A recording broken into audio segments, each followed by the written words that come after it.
संसद भवन में हुई भारतीय जनता पार्टी की 2 दिन की कार्यशाला आज समाप्त हो गई है। इस कार्यशाला के पहले दिन जहां अलग अलग सत्र संबोधित किए गए, वहीं दूसरे दिन प्रधानमंत्री नरेंद्र मोदी का संबोधन हुआ। इस पूरी कार्यशाला पर बातचीत करने के लिए हमारे साथ मौजूद हैं भारतीय जनता पार्टी के सांसद बृजमोहन अग्रवाल जी। सर, क्या कुछ कार्यशाला में रहा, और पहले दिन का विशेष तौर पर अगर जो सत्र हुए उसमें आपने भी एक प्रेजेंटेशन दिया, तो क्या कुछ रहा उसमें, थोड़ा उसके बारे में बताइए। देखिए, इस कार्यशाला के माध्यम से सभी सांसदों को ये मैसेज चला गया कि मोदी जी ने सभी कार्यशालाओं को अटेंड किया और 5-5 मिनट जाकर अपने सुझाव भी दिए, और पीछे की पंक्ति में बैठकर कि आप भले सांसद बन गए हों, आप भले मंत्री बन गए हों, परंतु आपका कार्यकर्ता भाव समाप्त नहीं होना चाहिए। और पीछे की बेंच में बैठकर उन्होंने इस बात का संदेश सबको दे दिया। और 2 दिन की ये जो कार्यशाला है, वो पूरे देश के सांसदों का जो मनोभाव है, पूरे देश के सांसद मोदी सरकार की जो योजनाएं हैं, उन योजनाओं के बारे में क्या सोचते हैं, उनका इम्प्लीमेंटेशन कैसा है, उसमें सुधार और क्या हो सकता है, और नया क्या काम किया जा सकता है, इसके बारे में विभिन्न कार्यशालाओं के माध्यम से लगभग 11 कार्यशालाएं हुई हैं। और उन 11 कार्यशालाओं के माध्यम से चर्चा हुई है।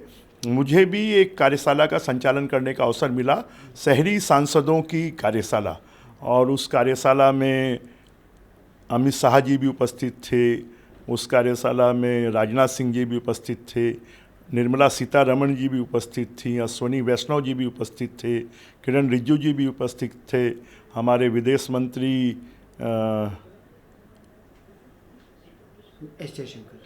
जयशंकर जी भी उपस्थित थे, शेखावत जी भी उपस्थित थे।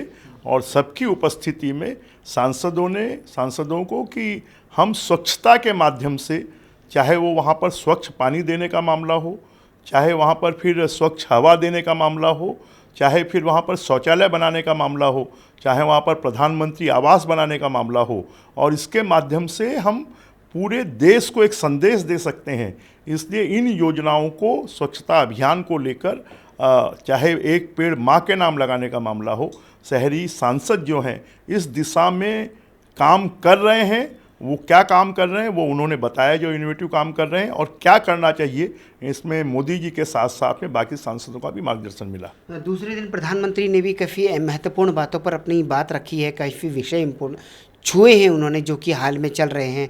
वो उन्होंने किन किन विषयों पर उन्होंने विशेष रूप से जो जीएसटी में क्रांतिकारी सुधार लाया गया है, और जिससे आम जनता के जीवन में खुशहाली आएगी, आम जनता के जीवन का जो घर का खर्च है, रोज़मर्रा की चीज़ें हैं, वो कम होगा और वो अपने परिवार को तरक्की दे पाएंगे। साथ में स्वदेशी को अपनाकर हम भारत को आत्मनिर्भर भारत बना सकते हैं, हम भारत को स्वदेशी भारत बना सकते हैं, हम भारत को स्वाभिमानी भारत बना सकते हैं, और हम भारत को विकसित भारत बना सकते हैं। और साथ में एक बड़ा मुद्दा कि जो इलेक्ट्रॉनिक गेम्स को लेकर जो कानून बनाया गया है, उस कानून के माध्यम से हमारी देश की जो नई पीढ़ी, युवा पीढ़ी बर्बाद हो रही थी, आत्महत्या करने के लिए मजबूर हो रही थी, ग्लैम्बलिंग कर रही थी, और उसको भी हमको प्रसारित करना चाहिए और लोगों तक इस बात को पहुंचाना चाहिए। इस बात का आह्वान सांसदों से मोदी जी ने किया है। कल काफ़ी महत्वपूर्ण दिन होने वाला है, उपराष्ट्रपति का चुनाव है, कैसे देख रहे हैं, कितनी बड़ी जीत देख रहे हैं आप एनडीए उम्मीदवार सीपी राधाकृष्णन जी की? कंफर्टेबल जीत होगी, आसान जीत होगी और अच्छी जीत होगी। हमसे बात करने के लिए बहुत बहुत शुक्रिया।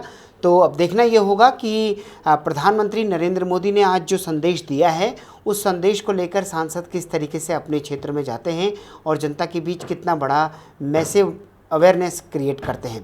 कैमरा पर्सन हरीश के साथ ललित नारायण कांडपाल, टोटल न्यूज़, दिल्ली।